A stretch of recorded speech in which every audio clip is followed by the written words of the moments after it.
Hello and thanks for tuning in. In this section we're going to cover the UITableView. The UITableView is one of the most popular components used in iOS apps. We will first explore the UITableView and then see how to work with the UITableView data source. We will next cover implementing sections in a UITableView and then finally customizing the UITableView with the UITableView delegate. In this video we are going to discuss the UITableView. We will explore the UITableView and what makes up the UITableView, and then we will take a look at the UITableView cell. Let's go ahead and create a new storyboard so that we can take a look at the UITableView. In our UI folder, we will hit Command N to create a new storyboard, and we will call this the entry list. And we will move this up just below main storyboard since this will be our main view. If you look on the right hand side, we have a view controller and we also have a table view controller. I normally prefer to use a view controller and then embed in a table view. So if we then search for a table view, we can see this table view here. The reason I do that is because one, when you're learning table views, it makes a lot more sense in the way that we hook up the data source and the delegate, which we'll see later.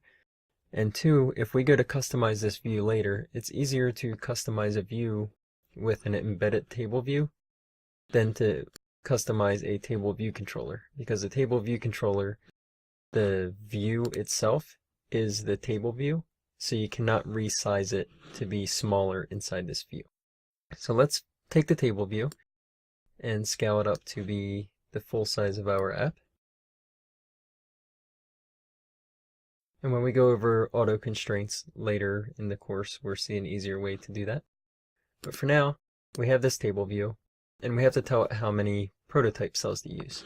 So we have this content here that is dynamic prototype cells. We can also use static cells, which give us however many cells we want, and we can customize each cell individually. But with prototype cells, we select a single prototype cell and then customize the one cell and reuse it based on the data that we pass to it. So we will get rid of these two additional prototype cells. And again, just like any other view, we have a ton of properties that we can change. The one that we're interested in right now is this identifier. We will call this an entry cell, and this allows us to reuse the cell for all of the entries that we create. If we have 10 entries, it will reuse this cell 10 times and display 10 rows within our table view. One thing to note is the view hierarchy. We have our view controller that has a view. This view has our table view, and our table view has a cell. The cell has different properties, including this identifier, and the table view has different properties, such as style that can be grouped, makes it look a little differently. This is like the settings screen in iOS. But we're going to leave it as plain. And we will also want to embed this inside of a navigation controller. So we'll do that now. And then we will also want to set this navigation controller as the initial view controller. Along with the UITableView cell, if we click on it, we can see the style. We can have basic, where it just has a title. We can have right detail, where it has detail on the side. We can have left detail, where it's kind of offset a little bit, and there's actually an image here that you can't see right now. And then we have a subtitle, which has the title and then detail.